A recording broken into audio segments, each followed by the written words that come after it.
ಮುಖ್ಯಮಂತ್ರಿ ಕುರ್ಚಿಗಾಗಿ ಕಾಂಗ್ರೆಸ್ನಲ್ಲಿ ಹಗ್ಗಜಗ್ಗಾಟ ಯಥಾಪ್ರಕಾರವಾಗಿ ಮುಂದುವರಿತಾನೆ ಇದೆ. ಸಿಎಂ ಕುರ್ಚಿ ಕದನದ ಮಧ್ಯೆ ಈಗ ಮೇಜರ್ ಬೆಳವಣಿಗೆ ಒಂದಾಗ್ತಾ ಇದೆ. ಈ ಎಲ್ಲ ಹೇಳಿಕೆಗಳ ಮಧ್ಯದಲ್ಲಿ, ಚರ್ಚೆಗಳ ಮಧ್ಯದಲ್ಲಿ ದೆಹಲಿಗೆ ಡಿಸಿಎಂ ಡಿಕೆ ಶಿವಕುಮಾರ್ ಅವರು ಹೋಗ್ತಾ ಇರುವಂತದ್ದು ಬಹಳ ಕುತೂಹಲಕ್ಕೆ ಕಾರಣ ಆಗಿದೆ. ಈ ಒಂದು ಬೆಳವಣಿಗೆ ನಾಳೆ ಬೆಳಗ್ಗೆ ದೆಹಲಿಗೆ ತೆರಳುತ್ತಾ ಇದ್ದಾರೆ ಡಿಸಿಎಂ ಡಿಕೆ ಶಿವಕುಮಾರ್. ಕಳೆದ 3-4 ದಿನಗಳಿಂದ ವಿಶೇಷ ಅಧಿವೇಶನ ಮುಗಿದ ನಂತರದಲ್ಲಿ ರಾಜ್ಯ ರಾಜಕಾರಣದಲ್ಲಿ ಆಗ್ತಾ ಇರುವಂತಹ ಬೆಳವಣಿಗೆಗಳು, ಅದರ ನಂತರದಲ್ಲಿ ಈಗ ದೆಹಲಿಗೆ ಹೋಗ್ತಾ ಇದ್ದಾರೆ. ಮೊದಲು ಕೇಂದ್ರ ಸಚಿವರ ಜೊತೆಗೆ ರಾಜ್ಯದ ಅಭಿವೃದ್ಧಿ ಸಭೆ ಇದೆ. ಅದಾದ್ಮೇಲೆ ಹೈಕಮಾಂಡ್ ನಾಯಕರ ಜೊತೆಗೆ ಡಿಸಿಎಂ ಡಿಕೆ ಶಿವಕುಮಾರ್ ಮೀಟಿಂಗ್ ಅನ್ನು ನಡೆಸಲಿದ್ದಾರೆ. ಬೆಳಗ್ಗೆ 9:50 ವಿಮಾನದಲ್ಲಿ ದೆಹಲಿಗೆ ಹೋಗೋದಕ್ಕೆ ಡಿಕೆ ಶಿವಕುಮಾರ್ ಈಗಾಗಲೇ ರೆಡಿಯಾಗಿದ್ದಾರೆ. 2 ಭಾಗದಲ್ಲಿ ಇದನ್ನ ವಿಶ್ಲೇಷಣೆ ಮಾಡಲಾಗ್ತಾ ಇದೆ. ಈಗ ಈ ಬಗ್ಗೆ ಡೀಟೇಲ್ಸ್ ಕೊಡ್ತಾರೆ ನಮ್ಮ ಪ್ರತಿನಿಧಿ ಕಾರ್ತಿಕ್. ದೂರವಾಣಿ ಸಂಪರ್ಕದಲ್ಲಿ ಜಾಯ್ನ್ ಆಗ್ತಾ ಇದ್ದಾರೆ. ಕಾರ್ತಿಕ್, ಒಂದು ಕಡೆ ಸಿಎಂ ಕುರ್ಚಿ ಮೇಲೆ ಒಬ್ರು ಇದ್ದಾರಲ್ಲ, ಆ ರೀತಿಯ ಚರ್ಚೆಗಳಿಲ್ಲ ಅಂತ ಒಂದು ಬಣದವರು, ಮತ್ತೊಂದು ಕಡೆ ಸರ್ಕಾರಕ್ಕೆ ಲಾಸ್ಟ್ ಡೇ ಇದ್ರೂ ಕೂಡ ಆ ಕುರ್ಚಿ ಮೇಲೆ ಒಂದಿನಾದ್ರೂ ಡಿ ಕೆ ಶಿವರನ್ನು ನಾವು ಕೂರಿಸ್ತೀವಿ ಅಂತ ಮತ್ತೊಂದು ಬಣದವರು, ಈ ರೀತಿಯಾದಂತಹ ಹೇಳಿಕೆಗಳು, ಹಗ್ಗಜಗ್ಗಾಟ ನಡೀತಾ ಇದೆ. ಈಗ ಡಿ ಕೆ ಶಿವಕುಮಾರ್ ಅವರು ಹೋಗ್ತಾ ಇರುವಂತದ್ದು, ಅಟ್ಲೀಸ್ಟ್ ಈ ಬಾರಿ ಆದ್ರೂ ಏನಾದ್ರೂ ಮೆಸೇಜ್ ಸಿಗಬಹುದಾ? ಅರುಣ್, ನಿಶ್ಚಿತವಾಗಿ ಡಿ ಕೆ ಶಿವಕುಮಾರ್ ಅವರು ದೆಹಲಿಗೆ ಪ್ರಯಾಣ ಮಾಡ್ತಿರ್ತಕ್ಕಂಥದ್ದು ಎಐಸಿಸಿ ನಾಯಕರೊಂದಿಗೆ ಮೀಟಿಂಗ್ ಆಗಿ ಅವರು ಹೇಳ್ತಾ ಇರುವಂತದ್ದು. ಈಗಾಗಲೇ ಅವರ ಟೂರ್ ಪ್ಲಾನ್ ನಲ್ಲಿ ಕೂಡ ಅದನ್ನ ನಮೂದು ಮಾಡಲಾಗಿದೆ.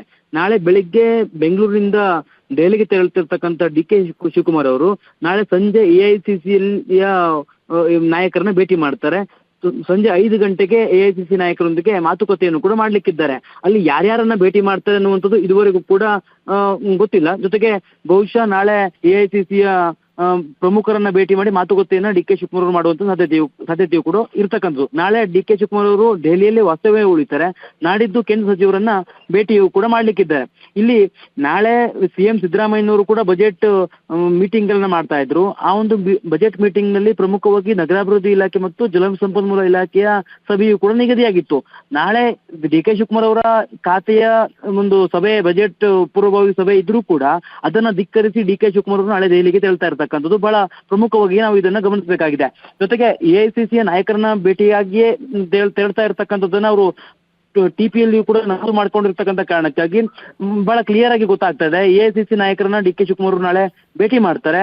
ನಾಯಕತ್ವದ ವಿಚಾರಕ್ಕೆ ಸಂಬಂಧಪಟ್ಟಂತೆ ಸಾಕಷ್ಟು ಮಾತುಕತೆ ಆಗುವಂತ ಸಾಧ್ಯತೆಗಳು ಕೂಡ ಇರ್ತಕ್ಕಂಥದ್ದು. ಈಗಾಗಲೇ ಡಿ ಕೆ ಶಿವಕುಮಾರ್ ಅವರ ಬಣದ ನಾಯಕರು ಹೇಳ್ತಾ ಇರ್ತಕ್ಕಂಥದ್ದು ಅಂದ್ರೆ ಡಿ ಕೆ ಶಿವಕುಮಾರ್ ಅವರು ಸಿಎಂ ಆಗ್ಬೇಕು ಅನ್ನುವಂತ ಒಂದು ವಿಶ್ವಾಸ, ಆಶಾಭಾವನೆಯನ್ನ ಅವರ ಆಪ್ತರು ಹೇಳ್ತಾ ಇದ್ರು. ಜೊತೆಗೆ ಇನ್ನೊಂದು ಕಡೆ ಸಿಎಂ ಸಿದ್ದರಾಮಯ್ಯನವರ ಆಪ್ತರು ಕೂಡ ಹೇಳ್ತಾ ಇದ್ರು. ಸ್ವತಃ ಯತೀಂದ್ರ ಸಿದ್ದರಾಮಯ್ಯನವರ ಪುತ್ರನು ಕೂಡ ಹೇಳ್ತಾ ಇದ್ರು ಸಿಎಂ ಸಿದ್ದರಾಮಯ್ಯನವರು ಪೂರ್ಣಾವಧಿ ಸಿಎಂ ಅನ್ನುವಂಥದ್ದು.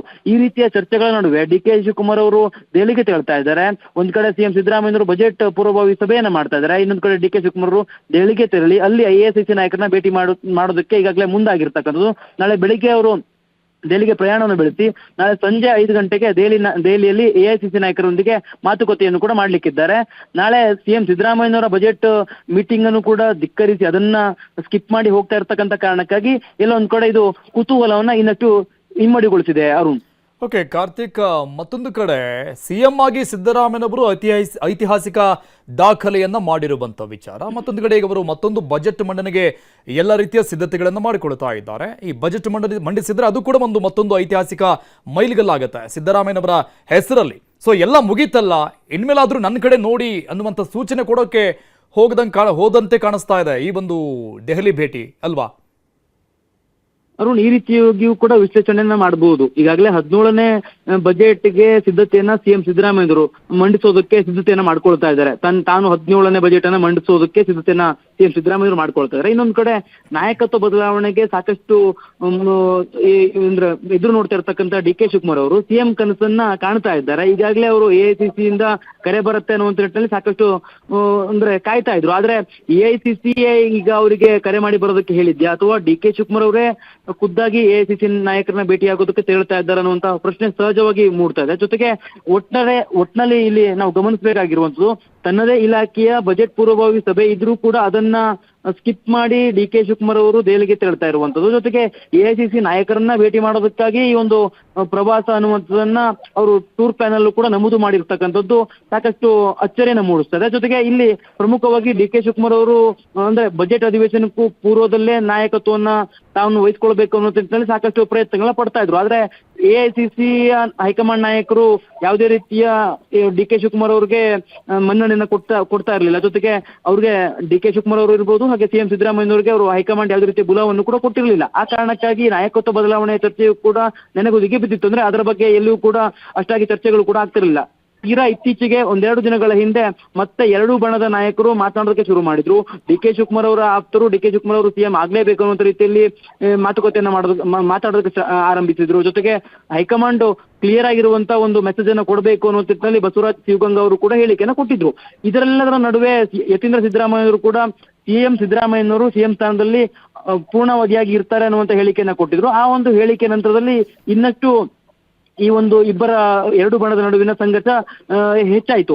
ಇಂಥ ಒಂದು ಸಂದರ್ಭದಲ್ಲಿ ಈಗ ಡಿ ಕೆ ಶಿವಕುಮಾರ್ ಅವರು ದೆಹಲಿಗೆ ತೆರಳ್ತಾ ಇರ್ತಕ್ಕಂಥದ್ದು, ಅದರಲ್ಲೂ ನಾಳೆ ಇರುವಂತ ಬಜೆಟ್ ಪೂರ್ವಭಾವಿ ಸಭೆಯನ್ನು ಕೂಡ ಧಿಕ್ಕರಿಸಿ ತೆರಳ್ತಾ ಇರ್ತಕ್ಕಂಥ ಕಾರಣಕ್ಕಾಗಿ ಸಹಜವಾಗಿ ಕುತೂಹಲ ಮೂಡಿಸ್ತಾರೆ. ಜೊತೆಗೆ ಎಐಸಿಸಿ ನಾಯಕರನ್ನೇ ಅವರು ಭೇಟಿಯನ್ನು ಕೂಡ ಮಾಡ್ಲಿಕ್ಕಿದ್ದಾರೆ. ಆ ಒಂದು ಭೇಟಿಯ ವೇಳೆ ಏನೆಲ್ಲ ಚರ್ಚೆಗಳಾಗುತ್ತೆ, ಜೊತೆಗೆ ಡಿ ಕೆ ಶಿವಕುಮಾರ್ ಅವರು ಬಹುಶಃ ತನಗೊಂದು ಅವಕಾಶವನ್ನು ಮಾಡಿಕೊಡಿ ಅನ್ನುವಂತ ಅಹವಾಲನ್ನ ಎಐಸಿಸಿ ಅವರ ಮುಂದೆ ಇಡುವಂತ ಸಾಧ್ಯತೆ ದಟ್ಟವಾಗಿದೆ. ಜೊತೆಗೆ ಅವರು ತಾನು ಹಿಂದೆ ಕೇಳಿದಂತೆ ನನ್ನ ಕೆಲಸಕ್ಕೆ ಕೂಲಿಯನ್ನ ಕೊಡಿ ಅನ್ನುವಂತ ರೀತಿಯಲ್ಲಿಯೂ ಕೂಡ ಎಐಸಿಸಿ ನಾಯಕರೊಂದಿಗೆ ಕೇಳಬಹುದು. ಆದ್ರೆ ಅದಾದ ನಂತರದಲ್ಲಿ ಎಐಸಿಸಿ ನಾಯಕರ ನಿರ್ಣಯ ಏನಾಗಿರುತ್ತೆ, ಸಿಎಂ ಸಿದ್ದರಾಮಯ್ಯವ್ರಿಗೆ ಏನಾದ್ರು ಬುಲಾವ್ ಕೊಡ್ತಾರ ಅನ್ನುವಂಥದ್ದು ಈಗಿರ್ತಕ್ಕಂಥ ಪ್ರಶ್ನೆ. ಅರುಣ್ ಉಗಾರ್. ಓಕೆ ಕಾರ್ತಿಕ್, ಇದ್ರ ಜೊತೆಗೆ ಯತೀಂದ್ರ ಅವರು ಕೊಟ್ಟ ಹೇಳಿಕೆಗೆ ಡಿ ಕೆ ಶಿ ಅವರ ರಿಯಾಕ್ಷನ್ ಹೇಗಿತ್ತು ಅನ್ನೋದನ್ನು ಮೊನ್ನೆ ನಾವು ನೋಡಿದ್ವಿ. 5 ವರ್ಷ ಸಿಎಂ ವಿಚಾರಕ್ಕೆ ಸಂಬಂಧಪಟ್ಟಂಗೆ ಕಾಲ ಉತ್ತರ ಕೊಡುತ್ತೆ ಅಂತ ಅವರು ಆನ್ಲೈನಲ್ಲೇ ಹೇಳಿಬಿಟ್ಟಿದ್ರು. ಮತ್ತೆ ಅದನ್ನು ಅಷ್ಟೇ ನಿರ್ಲಕ್ಷ್ಯ ಮಾಡಿದ್ರು ಯತೀಂದ್ರ ಅವರ ಹೇಳಿಕೆಯನ್ನ. ಬಟ್ ಇಷ್ಟಕ್ಕೆ ಬಿಟ್ಟರೆ ಆಗೋದಿಲ್ಲ, ಯಾಕಂದರೆ ತಣ್ಣಗಾಗಿದ್ದಂಥ ಕುರ್ಚಿ ಕದನ ಮತ್ತೆ ಜ್ವಾಲಾಮುಖಿ ಅಂತ ರೀತಿಯಲ್ಲಿ ಶುರುವಾಗೋದಕ್ಕೆ ಕಾರಣ ಆಗಿದ್ದು ಯತೀಂದ್ರ ಅವರ ಹೇಳಿಕೆ. ಸೊ ಹಾಗಾಗಿ ಹೈಕಮಾಂಡ್ನಿಂದಾನೇ ಯತೀಂದ್ರ ಅವರ ಬಾಯಿಗೆ ಬಿಗ ಹಾಕಿಸೋ ಕೆಲಸಕ್ಕೆ ಮುಂದಾಗಬಹುದು ಅಂತ ಕಾಣಿಸುತ್ತೆ ಮೇ ಬಿ. ಅರುಣ್, ಸದ್ಯದ ಒಂದು ಡಿ ಕೆ ಶಿವಕುಮಾರ್ ಅವರ ಸಿಚುವೇಶನ್ ಹೇಗಿದೆ ಅಂತಂದ್ರೆ, ಯಾರೇ ಏನೇ ಮಾತಾಡ್ಕೊಳ್ಳಿ ತಾನು ನಾಯಕತ್ವವನ್ನ ವಹಿಸ್ಕೊಳ್ಬೇಕು ಅನ್ನುವಂತ ಡಿ ಕೆ ಶಿವಕುಮಾರ್ ಅವರು ಚಿಂತನೆಯನ್ನ ಮಾಡದಂತೆ ಕಾಣಿಸ್ತದೆ. ಅದೇ ಒಂದು ಕಾರಣಕ್ಕಾಗಿ ಸಿಎಂ ಆಪ್ತರು ಯಾವುದೇ ರೀತಿ ಹೇಳಿಕೆಯನ್ನು ಕೊಟ್ಟರು ಕೂಡ ಅದಕ್ಕೆ ಅವರು ಹೆಚ್ಚಾಗಿ ಮನ್ನಣೆಯನ್ನು ಕೂಡ ಕೊಡ್ತಾ ಇರಲಿಲ್ಲ. ಜೊತೆಗೆ ತನ್ನ ಗುರಿ ಏನಿದೆ ನಾಯಕತ್ವವನ್ನು ವಹಿಸ್ಕೊಳ್ಳೋದು, ಅದರ ಬಗ್ಗೆ ಮಾತ್ರ ಅವರು ಹೆಚ್ಚಿನ ಒಂದು ಒತ್ತನ್ನ ಕೊಡ್ತಾ ಇದ್ರು. ಅದರ ಭಾಗವಾಗಿ ಈಗ ಅವರು ದೆಹಲಿಗೆ ತೆರಳುವಂತ ಒಂದು ಸಾಧ್ಯತೆಗಳು ಕೂಡ ಇರ್ತಕ್ಕಂಥದ್ದು. ಅಂದ್ರೆ ಪ್ರಮುಖವಾಗಿ ಡಿ ಕೆ ಶಿವಕುಮಾರ್ ಅವ್ರದ್ದು ಏನಿತ್ತು ಅಂತಂದ್ರೆ 2.5 ವರ್ಷದ ನಂತರವೇ ನಾನು ಅಧಿಕಾರವನ್ನು ವಹಿಸ್ಕೊಳ್ಬೇಕು ಅನ್ನುವಂಥದ್ದು. ಆದ್ರೆ ಅದು ಸಾಧ್ಯ ಆಗಿರ್ಲಿಲ್ಲ.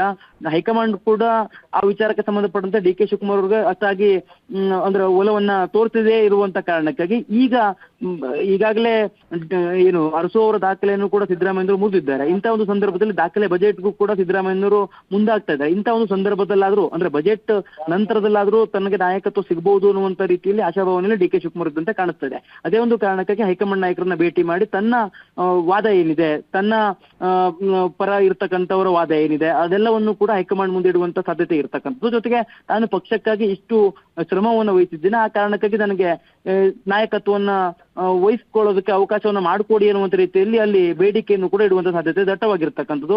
ಒಂದೊಂದು ಸತ್ಯ ಅರುಣ್, ಈಗಾಗಲೇ ನಾಯಕತ್ವ ವಿಚಾರಕ್ಕೆ ಸಂಬಂಧಪಟ್ಟಂತೆ ಸಾಕಷ್ಟು ಜಟಾಪಟಿಗಳು ಕೂಡ ನಡೆದು ಹೋಗಿದ್ದೀವಿ. ಈಗ ಹೈಕಮಾಂಡ್ ಯಾವ ರೀತಿಯ ನಿಲುವನ್ನು ತೆಗೆದುಕೊಳ್ಳುತ್ತೆ, ಹೈಕಮಾಂಡ್ ಏನಾದರೂ ಡಿ ಕೆ ಶಿವಕುಮಾರ್ ಅವರು ದೆಹಲಿಯಲ್ಲಿ ಇದ್ದಂತ ಸಂದರ್ಭದಲ್ಲಿ ಸಿಎಂ ಸಿದ್ದರಾಮಯ್ಯ ಅವ್ರಿಗೆ ಏನಾದರೂ ಬುಲಾವ್ ಕೊಡುತ್ತಾ ಅನ್ನುವಂತ ಪ್ರಶ್ನೆ ಸಹಜವಾಗಿ ಮೂಡ್ತಾ ಇದೆ.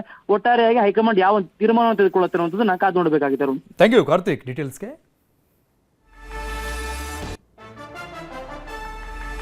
ಮತ್ತೊಂದು ಕಡೆ ಸಿಎಂ ಜೊತೆಗೆ ಬಜೆಟ್ ಮೀಟಿಂಗ್ ಇದ್ರೂ ಕೂಡ ಡಿಸಿಎಂ ದೆಹಲಿಗೆ ಹೋಗ್ತಾ ಇರುವಂತದ್ದು. ಈ ಮಧ್ಯದಲ್ಲಿ ಸಿಎಂ ಜೊತೆಗೆ ಡಿಸಿಎಂ ಇಲಾಖೆಯ ಬಜೆಟ್ ಮೀಟಿಂಗ್ ಇದೆ. ಪ್ರತಿದಿನವೂ ಕೂಡ ಒಂದೊಂದು ಇಲಾಖೆಯ ಮೀಟಿಂಗ್ ಅನ್ನು ನಡೆಸಲಾಗುತ್ತೆ. ನಾಳೆ ಸಂಜೆ 4 ಗಂಟೆಗೆ ನಿಗದಿಯಾಗಿದ್ದಂತಹ ಜಲಸಂಪನ್ಮೂಲ ಇಲಾಖೆಯ ಸಭೆ, ಜಲಸಂಪನ್ಮೂಲ ಇಲಾಖೆಯನ್ನ ಡಿ ಕೆ ಶಿವಕುಮಾರ್ ಅವರು ನೋಡ್ಕೊಳ್ತಾ ಇದ್ದಾರೆ. ಸಿಎಂ ಜೊತೆಗೆ ಬಜೆಟ್ ಮೀಟಿಂಗ್ ಇದ್ರೂ ಕೂಡ ಡಿ ಕೆ ಶಿವಕುಮಾರ್ ದೆಹಲಿಗೆ ಹೋಗ್ತಾ ಇದ್ದಾರೆ. ಇದು ಬಹಳಷ್ಟು ಕುತೂಹಲಕ್ಕೆ ಕಾರಣ ಆಗಿದೆ. ಅಂದರೆ ಒಂದು ಕಡೆ ರಾಜ್ಯದ ಅಭಿವೃದ್ಧಿ ವಿಚಾರಗಳ ಬಗ್ಗೆ ಚರ್ಚೆಗಾಗಿ ಕೇಂದ್ರ ಸಚಿವರ ಭೇಟಿಗಾಗಿ ಅನ್ನುವಂಥ ವಿಚಾರ, ಇದನ್ನು ಸೈಡಿಗಿಟ್ರೆ ರಾಜ್ಯ ರಾಜಕಾರಣದ ಸದ್ಯದ ಬೆಳವಣಿಗೆಗಳು, ಕುರ್ಚಿ ಫೈಟ್ ಅದೇ ಮುನ್ನೆಲೆಗೆ ಬರ್ತಾ ಇದೆ. ಸೊ ಈ ಒಂದು ಹಂತದಲ್ಲಿ ಡಿಸಿಎಂ ಡಿ ಕೆ ಶಿವಕುಮಾರ್ ಅವರು ಹೈಕಮಾಂಡ್ ನಾಯಕರನ್ನ ಭೇಟಿಯಾಗಿ ಯಾವೆಲ್ಲ ವಿಚಾರಗಳನ್ನ ಹೇಳಬಹುದು ಅನ್ನೋದಕ್ಕೆ ಕುತೂಹಲಕಾರಿ ಆಗಿದೆ. ಇನ್ನು ಯಥಾಪ್ರಕಾರವಾಗಿ ಡಿ ಕೆ ಶಿವಕುಮಾರ್ ಅವರ ಪರವಾಗಿ ಶಾಸಕ ಇಕ್ಬಾಲ್ ಹುಸೇನ್ ಬ್ಯಾಟ್ ಮಾಡಿದ್ದಾರೆ. ಡಿ ಕೆ ಶಿವಕುಮಾರ್ ಅವರ ಬೆನ್ನಿಗೆ 80ರಿಂದ 90 ಜನ ಶಾಸಕರಿದ್ದಾರೆ ಅಂತ ಹೇಳಿದ್ದಾರೆ. ಅವರಿಗೆ ಶಾಸಕರ ಬೆಂಬಲ ಸಂಖ್ಯಾಬಲ ಕಡಿಮೆ ಇದೆ ಅನ್ನುವಂಥ ಮಾತುಗಳೇನಿತ್ತು ಅದಕ್ಕೆ ಟಕ್ಕರ್ ಕೊಟ್ಟಿದ್ದಾರೆ ಇಕ್ಬಾಲ್ ಹುಸೇನ್. 80ರಿಂದ 90 ಜನ ಶಾಸಕರು ಡಿ ಕೆ ಶಿ ಜೊತೆಗಿದ್ದಾರೆ. ಡಿ ಕೆ ಶಿವಕುಮಾರ್ ಸಿಎಂ ಆಗಲು ಅವಕಾಶ ಮಾಡಿಕೊಡ್ಬೇಕು ಅಂತ ಒತ್ತಡ ಹಾಕಿದ್ದಾರೆ ಇಕ್ಬಾಲ್ ಹುಸೇನ್. ಸಿಎಂ ಸಾಮಾಜಿಕ ನ್ಯಾಯದಂತೆ ನಡೆದುಕೊಳ್ಬೇಕು, ಸುಮ್ಮನೆ ಯತೀಂದ್ರ ಪ್ರವೋಕ್ ಮಾಡೋದು ಬೇಡ, ಇಲ್ಲ ಸಲ್ಲದ ಹೇಳಿಕೆಗಳನ್ನ ಕೊಡೋದು ಬೇಡ. ಈ ಅವಧಿಯಲ್ಲೇ ಡಿ ಕೆ ಶಿವಕುಮಾರ್ ಸಿಎಂ ಆಗಬೇಕು ಅಂತ ತಮ್ಮ ಆಸೆಯನ್ನ ಇಂಗಿತವನ್ನ ವ್ಯಕ್ತಪಡಿಸಿದ್ದಾರೆ. ರಾಮನಗರ ಶಾಸಕ ಇಕ್ಬಾಲ್ ಹುಸೇನ್ ಅವರ ಆಗ್ರಹ ಇದು. ಇದೇ ಮೊದಲೇನಲ್ಲ, ಬಹಳಷ್ಟು ದಿನಗಳಿಂದಲೂ ಕೂಡ ಈ ಕುರ್ಚಿ ಫೈಟ್ ಬಂದಾಗಲೆಲ್ಲೂ ಕೂಡ ಇಕ್ಬಾಲ್ ಹುಸೇನ್ ಈ ರೀತಿಯಾದಂಥ ಹೇಳಿಕೆಗಳನ್ನ ಕೊಡ್ತಾನೆ ಬಂದಿದ್ದಾರೆ. ಬೇಕು ತಂದೆ ಪರವಾಗಿ ಈ ರೀತಿ ಪದೇ ಪದೇ ಈ ರೀತಿ ಎಲ್ಲ ಮಾತಾಡುವಂಥದ್ದು ಹೈಕಮಾಂಡ್ಗೆ ಒಂಥರ ಅಸಹ್ಯವಾಗಿ ನಡ್ಕೊಳ್ಳುವಂಥದ್ದು ನಮ್ಗೆ ಯಾರಿಗೂ ಇಷ್ಟ ಇಲ್ಲ. ಇಂಥ ಹೇಳಿಕೆ ಕೊಟ್ಟು ಸುಮ್ಮನೆ ಬೇರೆಯವ್ರಿಗೆಲ್ಲರಿಗೂ ಪ್ರವೋಕ್ ಮಾಡುವಂಥದ್ದು ನಾವು ಹೈಕಮಾಂಡ್ ಬಿಟ್ಟಿದ್ದೀವಿ. ನಾವೆಲ್ಲ ರೀತಿಯಲ್ಲೂ ಹೈಕಮಾಂಡ್ಗೆ ನಾವು ಮನವಿಯನ್ನು ಮಾಡ್ತಾ ಇದ್ದೀವಿ. ನಾನು ಸುಮಾರು 80ರಿಂದ 90 ಜನ ಶಾಸಕರು ಈಗಾಗಲೇ ನಾವೆಲ್ಲರೂ ಕೂಡ ಒಂದು ಅವಕಾಶ ಶಿವಕುಮಾರ್ ಸಾಹೇಬರಿಗೆ ಒಂದು ಅವಕಾಶ ಕೊಡಬೇಕು. ಕೆಲವರು ಮೌನ ಆಗಿದ್ದಾರೆ, ಕೆಲವರು ಒಳಗೆ ಮಾತಾಡ್ತಾರೆ. ನಾನು ಕ್ಲಿಯರ್ ಕಟ್ಟಾಗಿ ಹೇಳ್ತಾ ಇದ್ದೀನಿ, ನಾನು ಮುಕ್ತವಾಗಿ ಹೇಳ್ತಾ ಇದ್ದೀನಿ. ನಾನು ನಮ್ಮ ನಾಯಕರಿಗೆ ಡಿ ಕೆ ಶಿವಕುಮಾರ್ ಅವರಿಗೆ ಒಂದು ಅವಕಾಶ ಬೇಕು. ಇದೇ ಅವಧಿಯಲ್ಲಿ ಅವರಿಗೆ ಮುಖ್ಯಮಂತ್ರಿಯಾಗಿ ನಾವೆಲ್ಲರೂ ಕೂಡ ನೋಡ್ಬೇಕಂತೇಳಿ ನಾನಂತೂ ಸ್ಪಷ್ಟವಾಗಿ ದೃಢವಾಗಿ ನಾನು ಮನಸ್ಸು ಬಿಚ್ಚಿ ನಾನು ಹೇಳೋಕೆ ನಾನು ಅವತ್ತಿಂದ ಹೇಳ್ತಾ ಇದ್ದೀನಿ, ಇವತ್ತು ಹೇಳ್ತಾ ಇದ್ದೀನಿ. ಇನ್ನು ಡಿ ಕೆ ಶಿವಕುಮಾರ್ಗೆ 80 ಜನ ಶಾಸಕರ ಬೆಂಬಲ ಇದೆ ಅನ್ನುವಂಥ ಹೇಳಿಕೆಯನ್ನ ಇಕ್ಬಾಲ್ ಹುಸೇನ್ ಕೊಟ್ಟಿದ್ದಾರೆ. ನಂಬರ್ ಲೆಕ್ಕಕ್ಕಿಲ್ಲ ಅಂತ ಸತೀಶ್ ಜಾರಕಿಹೊಳಿ ಈ ಹೇಳಿಕೆಗೆ ಟಕ್ಕರು ಕೊಟ್ಟಿದ್ದಾರೆ. ಸಿಎಂ ಸಿದ್ದರಾಮಯ್ಯನವರ ಆಪ್ತ ನಾಯಕ ಸತೀಶ್ ಜಾರಕಿಹೊಳಿ ಅವರು ಅದಕ್ಕೆ ಟಕ್ಕರು ಕೊಟ್ಟಿದ್ದಾರೆ. ನಂಬರ್ ಲೆಕ್ಕಕ್ಕಿಲ್ಲ ಅಂತ ಹೇಳಿದ್ದಾರೆ. ಸಮರ್ಥರಿಗೆ ಅವಕಾಶ ಅಂತ ಹೇಳಿದ್ದಾರೆ ಲೋಕೋಪಯೋಗಿ ಸಚಿವ ಸತೀಶ್ ಜಾರಕಿಹೊಳಿ ಅವರು. ಯಾರು ಸಮರ್ಥರಿರ್ತಾರೆ ಅವರಿಗೆ ಅವಕಾಶ ಸಿಗುತ್ತೆ ಅಂತ ಹೇಳಿದ್ದಾರೆ. ಇನ್ನು ಶಾಸಕ ಶಿವಗಂಗಾ ಯತೀಂದ್ರ ಹೇಳಿಕೆಗೂ ಜಾರಕಿಹೊಳಿ ಸ್ಪಷ್ಟನೆ ಕೊಟ್ಟಿದ್ದಾರೆ. ಪಕ್ಷದಲ್ಲಿರುವ ಗೊಂದಲ ಬಗೆಹರಿಬೇಕು ಅಂತ ಹೇಳಿದ್ದಾರೆ. ಬಂದಾಗ ಅದ್ರ ಬಗ್ಗೆ ಚರ್ಚೆ ಮಾಡೋಣ. ನೋಡಿ, ಹಿಂದಿನ ಮುಖ್ಯಮಂತ್ರಿ ಆದವರು ಒಬ್ಬರೇ ಇದ್ದಾರೆ, ಮುಖ್ಯಮಂತ್ರಿ ಆಗಿದ್ದಾರೆ, ಒಬ್ಬರೇ ಅವರು ಆಗಿದ್ದು ಉದಾಹರಣೆ ನಮ್ಮ ಕಾಂಗ್ರೆಸ್ನಲ್ಲಿ ಉದಾಹರಣೆಗಳಿದೆ. ಇಲ್ಲಿ 81 ಪ್ರಶ್ನೆ ಇಲ್ಲ. ಯಾರು ಸಮರ್ಥಿರ್ತಾರೆ, ಯಾರು ಮುಂದೊಯ್ತಾರೆ ಪಾರ್ಟಿ ಅಂತರನ್ನ ಆಯ್ಕೆ ಮಾಡ್ತಾರೆ. ಆ ಸಂದರ್ಭ ಇನ್ನೂ ಬಂದಿಲ್ಲ, ಬಂದಾಗ ಅದ್ರ ಬಗ್ಗೆ ಚರ್ಚೆ ಮಾಡೋಣ. ನೋಡಿ, ಎಲ್ಲರಿಗೆಲ್ಲ ಹೈಕಮಾಂಡ್ ಎಲ್ಲರೂ ದೊಡ್ಡವರೇ, ಯಾರು ಸಣ್ಣವರು ಅಂತ ಹೇಳಲಿಕ್ಕಾಗೋಲ್ಲ ಈ ವ್ಯವಸ್ಥೆಯಲ್ಲಿ. ಎಲ್ಲರೂ ದೊಡ್ಡವರೇ, ಎಲ್ಲರೂ ಹೈಕಮಾಂಡ್ ಅವ್ರು ಹೇಳಿದಂಗೆ ಅವ್ರವ್ರ ಪಾಡಿಗೆ. ಸೊ ನಮ್ಮದೊಂದು ವ್ಯವಸ್ಥೆ ಇದೆ, ಒಂದು ಗುಂಪಿದೆ ಕಾಂಗ್ರೆಸ್ಸಿಂದ ಶಾಸಕರು ಆಯ್ಕೆ ಆದವರು ಎಲ್ಲ ಒಂದೇ ಇದ್ದೀವಿ. ಸಮಸ್ಯೆ ಇರ್ಬೋದು ಬೇರೆ ಬೇರೆ, ಎಲ್ಲ ಒಂದೇ ಇದ್ದೀವಿ. ಕಾಂಗ್ರೆಸ್ಸು ಗಟ್ಟಿ ಆಗಬೇಕು, ಭದ್ರ ಆಗಬೇಕು ಅನ್ನೋದು ಎಲ್ಲರೂ ಆಸೆ ಇದ್ದಾರೆ. ಆ ನಿಟ್ಟಿನಲ್ಲಿ ಬೇಗ ಮುಗಿಬೇಕಂತ ಎಲ್ಲರೂ ಹೇಳುವಂಥ ಪ್ರಯತ್ನ ಮಾಡ್ತಾರೆ. ಯಾವುದೇ ಅವಕಾಶ ಸಿಕ್ಕರೆ ಈ ಸರಿನೇ ಕ್ಲೇಮ್ ಮಾಡ್ತಾರೆ ಇಲ್ಲ, ಅದು ಬಂದಾಗ ಹೇಳೋಣ. ಈಗೇನು ಪದೇ 2 ಸಲ ಹೇಳಿದ್ವಿ, ಬಂದಾಗ ಅಂದಿಲ್ಲ. ಯಾವುದ್ರೆ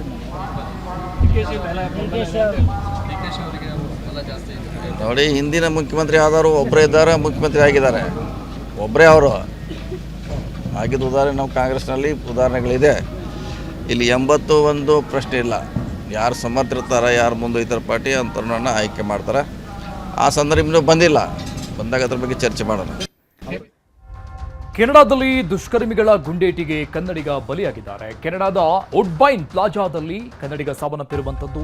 37 ವರ್ಷದ ಚಂದನ್ ಕುಮಾರ್ ಮೃತಪಟ್ಟಂತ ಕನ್ನಡಿಗ. ಕಳೆದ 6 ವರ್ಷಗಳಿಂದ ಕೆನಡಾದಲ್ಲಿ ಇದ್ರು. ಸಾಫ್ಟ್ವೇರ್ ಎಂಜಿನಿಯರ್ ಆಗಿದ್ದರು. ದುಷ್ಕರ್ಮಿಗಳ ಗುಂಡೇಟಿಗೆ ಕನ್ನಡಿಗ ಬಲಿಯಾಗಿದ್ದ 37 ವರ್ಷದ ಚಂದನ್ ಕುಮಾರ್ ನೆಲಮಂಗಲ ಮೂಲದವರು. ಕೆನಡಾದ ಟೊರೆಂಟೊದಲ್ಲಿ ಫೈರಿಂಗ್ ಆಗಿದೆ ಇವ್ರ ಮೇಲೆ. ನೆಲಮಂಗಲ ಮೂಲದ ಚಂದನ್ ಕುಮಾರ್ ಕೆನಡಾದ ಬ್ರಾಂಪ್ಟನ್ನಲ್ಲಿ ವಾಸವಾಗಿದ್ದರು. ಕಳೆದ 6 ವರ್ಷಗಳಿಂದ ಅಲ್ಲೇ ಮನೆ ಮಾಡಿಕೊಂಡಿದ್ರು. ವುಡ್ಬೈನ್ ಪ್ಲಾಜಾದಲ್ಲಿ ಪಾರ್ಕಿಂಗ್ನಲ್ಲಿ ಈ ಘಟನೆ ನಡೆದಿದೆ. ಟಾರ್ಗೆಟ್ ಮಾಡಿ ಹತ್ಯೆ ಮಾಡಿದ್ದಾರೆ ಎನ್ನುವಂತಹ ಆರೋಪ ಇದೆ ಸದ್ಯಕ್ಕೆ. ಗುಂಡಿನ ದಾಳಿ ನಡೆಸಿ ದುಷ್ಕರ್ಮಿಗಳು ಅಲ್ಲಿಂದ ಪರಾರಿಯಾಗಿದ್ದಾರೆ. ಟಾರ್ಗೆಟ್ ಮಾಡಿನೇ ಕೊಲೆ ಮಾಡಿದ್ದಾರೆ ಅನ್ನುವಂಥ ಅನುಮಾನ, ಶಂಕೆ ಈಗ ಮೂಡ್ತಾ ಇದೆ. ಕೆನಡಾದ ಬ್ರಾಂಪ್ಟನ್ನಲ್ಲಿ ವಾಸವಾಗಿದ್ದರು ಚಂದನ್. ಈ ವಿಚಾರ ಅವರ ಮನೆಯವರಿಗೆ ಗೊತ್ತಾಗಿದೆ. ಕುಟುಂಬಸ್ಥರ ಆಕ್ರಂದನ ಮುಗಿಲು ಮುಟ್ಟಿದೆ. ಸಹಜವಾಗಿ ಗುಂಡಿನ ದಾಳಿ ನಡೆಸಿ ದುಷ್ಕರ್ಮಿಗಳು ಪರಾರಿಯಾಗಿದ್ದಾರೆ. ಪಾರ್ಕಿಂಗ್ ಲಾಟ್ನಲ್ಲಿ ಇದ್ದಂಥ ಚಂದನ್ ಕುಮಾರ್ ಅವರ ಮೇಲೆ ಏಕಾಏಕಿ ಫೈರಿಂಗ್ ಆಗಿದೆ. ಟಾರ್ಗೆಟ್ ಮಾಡಿನೇ ಕೊಲೆ ಮಾಡಿದ್ದಾರೆ ಅನ್ನುವಂತಹ ಅನುಮಾನ ಸದ್ಯಕ್ಕೆ ಮೂಡಿದೆ. ಕೊಲೆಯಾಗಿರುವಂತಹ ಕನ್ನಡಿಗ ಚಂದನ್ ಕುಮಾರ್ ಅವರ ಫೋಟೋ ನೋಡ್ತಾ ಇದ್ವಿ. ಮತ್ತೊಂದು ಕಡೆ ಮೃತದೇಹ ಬಿದ್ದಿರುವಂತಹ ದೃಶ್ಯವನ್ನು ನೋಡ್ತಾ ಇದ್ವಿ. ಕಷ್ಟದಿಂದನೂ ಅವನು ಎಲ್ಲರ ಜೊತೆ ಸೋಷಿಯಲ್ ಆಗಿರ್ತಿದ್ದ. ಆಮೇಲೆ ಕ್ಲಾಸಲ್ಲೂ ಚೆನ್ನಾಗಿ ಓದ್ತಾ ಇದ್ದ, ರ್ಯಾಂಕ್ ಸ್ಟೂಡೆಂಟೇ ಆಗಿದ್ದ. ಆಮೇಲೆ ಎಲ್ಲರ ಹಚ್ಕೊಂಡಿದ್ದ, ಎಲ್ಲರನ್ನು ಚೆನ್ನಾಗಿ ಹೊಂದ್ಕೊಂಡು ಮಾಡಿಕೊಂಡು, ಕಷ್ಟ ಸುಖ ಆಯಿತು, ಜನರಲ್ ನಾಲೆಡ್ಜ್ ಆಯಿತು, ಪ್ರತಿಯೊಂದರಲ್ಲೂ ಮುಂದಿದ್ದ ಅವನು. ಏನು ಜನಸೇವೆ ಇದೆಲ್ಲ ಭಾಳ ಇತ್ತು ಅವನಿಗೆ. ಮತ್ತೆ ಅಲ್ಲೇ ಸೆಟ್ಲ್ ಆಗಬೇಕು ಅಂತ ಪ್ಲಾನ್ ಮಾಡಿದ್ರೆ ಇಲ್ಲ ಇಲ್ಲಿ ಬರಬೇಕು ಅನ್ನೋ ಆಸೆ ಇತ್ತು ಅವನಿಗೆ. ನೀವು ಯಾವತ್ತು ಲಾಸ್ಟ್ ನೋಡಿದ್ರಿ? ಅಂದ್ರೆ ಒಂದು 6 months ಬ್ಯಾಕ್. ಆಗಿಂದನೂ ಅವನು ಎಲ್ಲರ ಜೊತೆ ಸೋಷಿಯಲ್ ಆಗಿರ್ತಿದ್ದ. ಆಮೇಲೆ ಕ್ಲಾಸಲ್ಲೂ ಚೆನ್ನಾಗಿ ಓದ್ತಾ ಇದ್ದ, ರ್ಯಾಂಕ್ ಸ್ಟೂಡೆಂಟೇ ಆಗಿದ್ದ. ಆಮೇಲೆ ಎಲ್ಲರ ಹಚ್ಕೊಂಡಿದ್ದ, ಎಲ್ಲರನ್ನು ಚೆನ್ನಾಗಿ ಹೊಂದ್ಕೊಂಡು ಮಾಡ್ಕೊಂಡು. ಸರ್ ರಾತ್ರಿ 8 ಗಂಟೆಗೆ ಕಾಲ್ ಮಾಡಿದ್ರು. ಇಂಗ್ಲೀಷಲ್ಲಿ ಕಾನ್ವರ್ಸೇಷನ್ ಆಗಿದೆ ಅಂದ್ರೆ ಏನೂ ಅರ್ಥ ಆಗಲಿಲ್ಲ. ರಾತ್ರಿ 10:15 ಕಾಲ್ ಮಾಡಿ ಏನೋ ಪ್ರಾಬ್ಲಮ್ ಆಗಿದೆ, ಬೇಗ ಮನೆ ಹತ್ರ ಬನ್ನಿ ಅಂತ ಅಂದ್ರು. ನಾವು ಚಂದನ್ ಬ್ರದರ್ ಮಾತಾಡ್ತಾ ಇರೋದು ನಾನು. ಎಲ್ಲ ಬಂದ್ರೆ ಹಿಂಗೆ ಶೂಟ್ಔಟ್ ಆಗಿದೆ ಅಂತ, ಡೆತ್ ಆಗಿದ್ದಾನೆ ಅಂತ ಇನ್ಫಾರ್ಮೇಶನ್ ಕೊಟ್ರು ಅಂತ ಅಂದ್ರು. ಆಮೇಲೆ ಮಿಡ್ ಅಲ್ಲಿ ಎಲ್ಲ ಎನ್ಕ್ವೈರಿ ಮಾಡಿ, ಅಲ್ಲಿ ಟೊರೊಂಟೊಯಿಂದ ಅವ್ನ ಫ್ರೆಂಡ್ಸು ಕೊಲೀಗ್ಸ್ ಎಲ್ಲ ಎನ್ಕ್ವೈರಿ ಮಾಡಿ ಎಲ್ಲ ಮಾಡಿ ವಾಟ್ಸಪ್ ಗ್ರೂಪ್ ಮಾಡಿಕೊಂಡು ಅವರು ನಮ್ಮ ಬೆಂಬಲವಾಗಿ ನಿಂತಿದ್ದಾರೆ.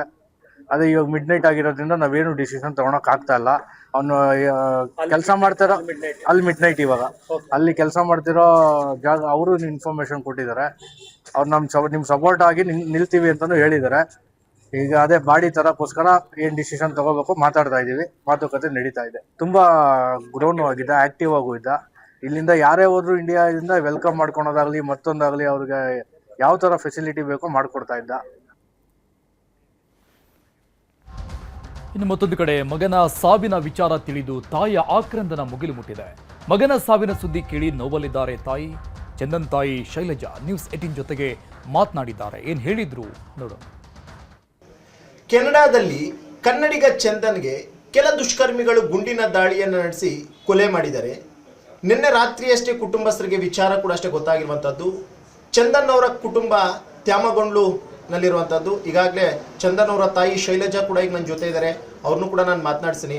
ಅಮ್ಮ, ನಿಮ್ಮ ಮಗ ಚಂದನ್ ಈ ರೀತಿಯಂತ ಸುದ್ದಿ ಕೇಳ್ತೀನಿ ಅಂತ ಬಹುಶಃ ನೀವು ಅನ್ಕೊಂಡಿರ್ಲಿಲ್ಲ. ಬಹುಶಃ ನಿನ್ನೆ ಎಷ್ಟೊತ್ತಿಗೆ ವಿಚಾರ ಗೊತ್ತಾಯ್ತು? ಗೊತ್ತಾಯ್ತು ಸರ್, 8:30 ಹಂಗ ಗೊತ್ತಾಯ್ತು ಸರ್.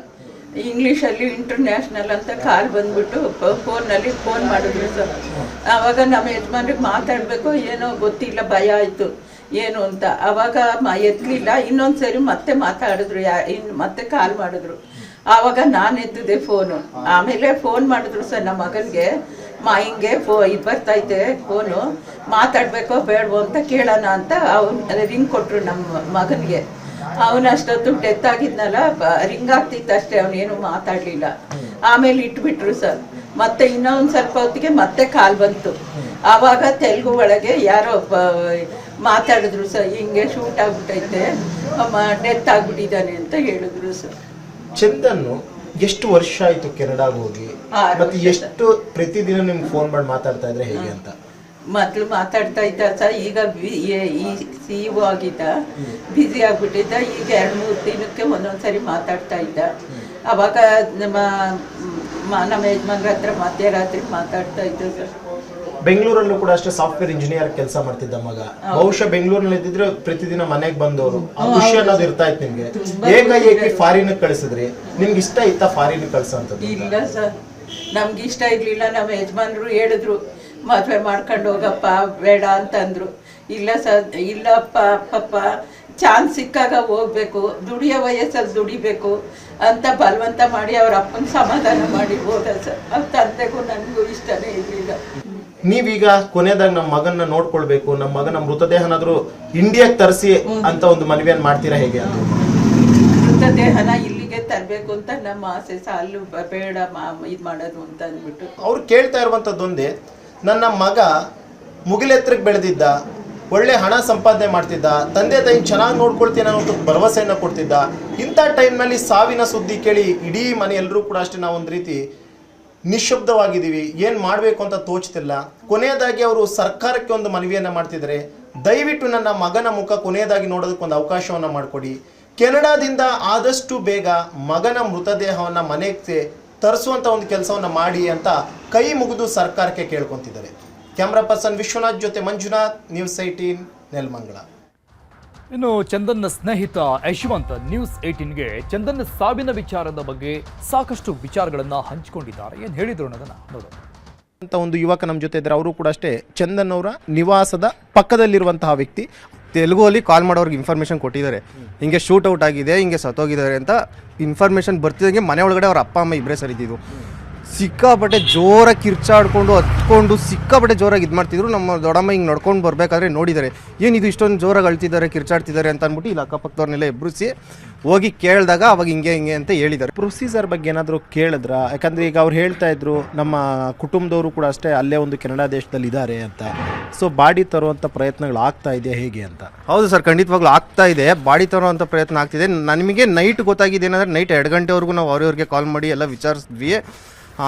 ಅಲ್ಲಿ ಪ್ರೊಸೀಜರ್ ಜಾಸ್ತಿ ಇದೆ ಸರ್, ಒಂದು 2-3 ಡೇಸ್ ಆಗುತ್ತೆ ಬಾಡಿ ರಿಲೀಸ್ ಮಾಡೋಕ್ಕೆ, ಒಂದು 2-3 ಡೇಸ್ ಆಗುತ್ತೆ ಅಂತ ಹೇಳಿದ್ದಾರೆ. ಮತ್ತು ಆ ಲೋಕಲ್ ಪೊಲೀಸ್ ಸ್ಟೇಷನ್ ಅವರು ರಾಯನ್ ಶೆಟ್ಟಿ ಅಂತ ಒಬ್ರು ಇದ್ದಾರೆ, ಏನೇ ಇನ್ಫಾರ್ಮೇಷನ್ ಇದ್ರು ಅವ್ರಿಗೆ ಕೊಡ್ತಾರೆ, ಅವ್ರ ಕಡೆಯಿಂದ ನಾವು ಕಲೆಕ್ಟ್ ಮಾಡ್ಕೊಬೇಕು ಅಂತಲೂ ಹೇಳಿದರು. ಮತ್ತು ಅಲ್ಲಿ ನಾನು ಯೂಟ್ಯೂಬಲ್ಲಿ ಸರ್ಚ್ ಮಾಡಿದೆ, ಕೆನಡಾ ನ್ಯೂಸ್ ಚಾನಲ್ಸಲ್ಲಿ ಒಂದು ಕಡೆ ಅದು ನ್ಯೂಸು ಆಗಿತ್ತು.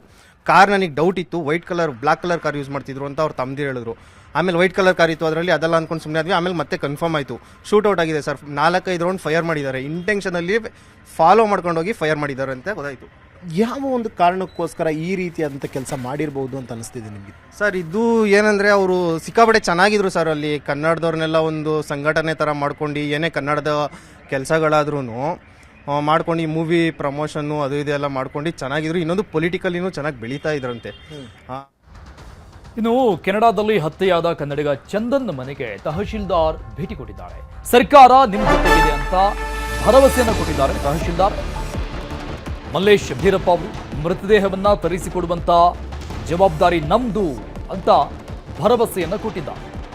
ಸರ್ಕಾರ ನಮಗೆ ಸೂಚನೆ ಕೊಟ್ಟಿದೆ ಅಂತ ಕುಟುಂಬಸ್ಥರಿಗೆ ಮಾಹಿತಿ ಕೊಟ್ಟಿದ್ದಾರೆ, ಭರವಸೆಯನ್ನು ಕೊಟ್ಟಿದ್ದಾರೆ. ಮೃತದೇಹವನ್ನ ತರುವುದಕ್ಕೆ ನಾವೆಲ್ಲ ಸಹಕಾರವನ್ನು ಕೊಡ್ತೀವಿ, ಸರ್ಕಾರ ನಿಮ್ಮ ಜೊತೆಗಿದೆ ಅಂತ ಹೇಳಿದ್ದಾರೆ. ಇನ್ನು ಜಿಲ್ಲಾಧಿಕಾರಿ ಬಸವರಾಜ್ ಅವರಿಂದಲೂ ಕೂಡ ಫೋನ್ ಕರೆ ಮಾಡಲಾಗಿದೆ. ಮೃತಪಟ್ಟ ಚಂದನ್ ಅವರ ಪೋಷಕರಿಗೆ ಡಿಸಿ ಧೈರ್ಯ ತುಂಬಿದ್ದಾರೆ, ಧೈರ್ಯ ತುಂಬಿ ಮಾತನಾಡಿದ್ದಾರೆ. ಮೃತದೇಹವನ್ನು ಆದಷ್ಟು ಬೇಗ ತರಿಸಿಕೊಡುವಂಥ ಕೆಲಸವನ್ನು ನಾವು ಮಾಡ್ತೀವಿ ಅಂತ ಜಿಲ್ಲಾಧಿಕಾರಿಯವರು ಕೂಡ ಅವರಿಗೆ ಭರವಸೆಯನ್ನು ಕೊಟ್ಟಿದ್ದಾರೆ, ಧೈರ್ಯ ತುಂಬುವಂಥ ಮಾತುಗಳನ್ನು ಆಡಿದ್ದಾರೆ. ನಿನ್ನೆ ನಮ್ಮ ಈಗ ಕೆನಡಾದಲ್ಲಿ ಏನು ನಡೆದಿದೆ ಆ ಘಟನೆ ಬಗ್ಗೆ ಈಗ ನಮ್ಮ ಎಂಟೈರ್ ಜಿಲ್ಲಾಡಳಿತ ವಿಷಾದ ಆಲ್ರೆಡಿ ವ್ಯಕ್ತಪಡಿಸಿದೆ. ಮಾನ್ಯ ಶಾಸಕರು ಹಾಗೂ ಮಾನ್ಯ ಜಿಲ್ಲಾಧಿಕಾರಿಗಳು ಅವರ ಒಂದು ನಿರ್ದೇಶನಂತೆ ನಾವು ಇವತ್ತು ಈ ಕುಟುಂಬ ಭೇಟಿಗೆ ಬಂದಿದ್ದೇವೆ.